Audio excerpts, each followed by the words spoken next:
Today is YouTube, April 22, so I'm making a video here on YouTube. Last year this guy was neglected, his existence forgotten, but luckily an author reminded me, so now he shall not be forgotten. Today we're talking about a subject that's hairy and orange and...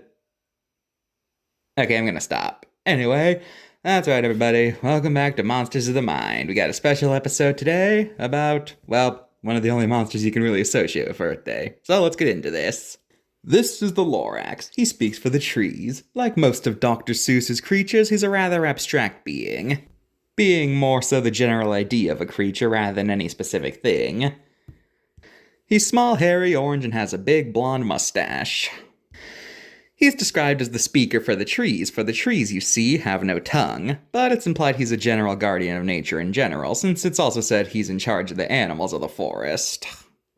Now I should say character-wise, since, well, Dr. Seuss wasn't really known for making backstories. I mean, after all, do you really want a 20-part expose on the origins of the Cat in the Hat? I mean, for Pete's sake, the Grinch literally tells you not to question his motives. Anyway, the Lorax comes from the book of the same name. The story takes place in a desolate town where nothing grows and everything is miserable. We're introduced to the story's narrator, the Onceler, who tells us how the land got so sad. A long time ago, the Onceler came across a forest full of a unique tree called truffulas, which were super soft and smelled amazing.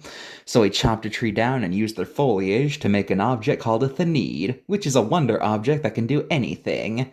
This ends up summoning the Lorax, who pleads with the Onceler to not keep chopping down the trees, but the Onceler's overcome by greed, ignoring him, and he just keeps chopping more and more and more. His business growing ever larger and larger while the Lorax keeps begging him to slow down. Eventually, though, the last truffula tree is felled, leaving him with nothing to make the thanids out of.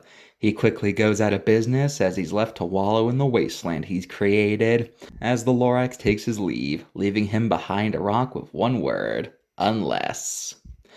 The book ends on a rather bittersweet note, as the Onceler gives the last truffula seed to a young boy, in hopes that he can start a new forest and maybe reverse the damage he's caused. And hopefully, this will bring the Lorax back.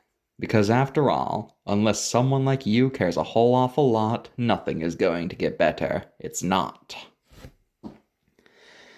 You know, it's easy to dismiss Dr. Seuss as just a kid's author who made funny cartoons that rhyme, but the man clearly put a lot of thought into what he was doing and what messages he was putting into the world. The Cat in the Hat came about because he felt that the way that children's books often wrote about children was insulting, since they were always portrayed as perfect paragons who never did anything bad.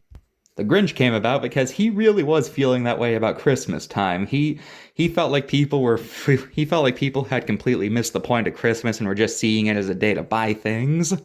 Horton Hears a Who was written after Seuss was disgusted of how Japanese citizens were basically being dehumanized after World War II. There was the Butter Battle book, a very blatant Cold War allegory, where he expressed that the conflict between capitalism and communism was as pointless as getting mad over how you like your toast. And the book ends with a very blatant metaphor for nuclear war. And of course the Lorax, which has a very blatant environmental message and how greed can cause one to do incredible harm. Like a lot of Seuss's work, the Lorax was a big hit, and like most of his big works, it got adapted into a cartoon retelling the plot. And of course, in 2012, it was adapted into a movie. This movie received a lot of criticisms for a lot of things, most notably the fact that it somehow managed to be less subtle than the book, and the fact that it had a no-strings-attached happy ending was a sore spot for many. And of course, like pretty much all Dr. Seuss adaptations, it was criticized for attempting to modernize the story. And then, of course, there was the incident where they basically slapped the Lorax onto every possible product, even stuff like disposable diapers and a car. Just a car. And no, it wasn't an electric car or a hybrid. No, it was just a car. And they gave it the Lorax seal of approval. Wasn't that literally something in the movie that was portrayed as a... Okay, moving on. This movie's biggest legacy is the fact that people got weirdly attached to the incarnation of the Onceler and they started an own fandom for him. I can't say it.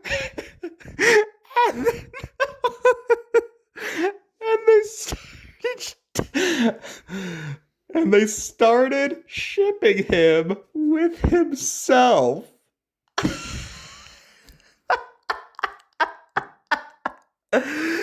Oh, 13 years later, and I still can't get over that that's something that happened. They needed the one to be with somebody, so he fell in love with himself.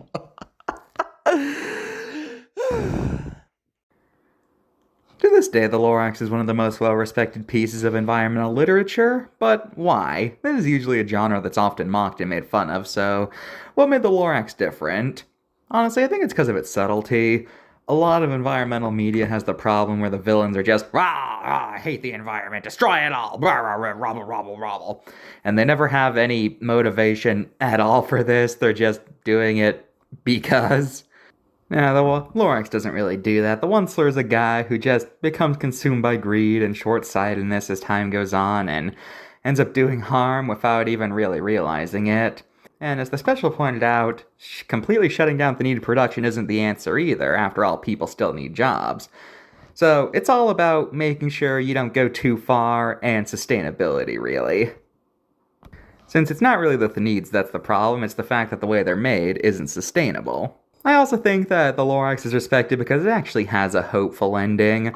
A lot of environmental media kind of always does a lot of worst case scenarios, downer endings, especially in the 80s and 90s. But this book, it actually has hope, and I think that's why people respect it so much. Well, that's the Lorax. Happy Earth Day, and always remember, unless.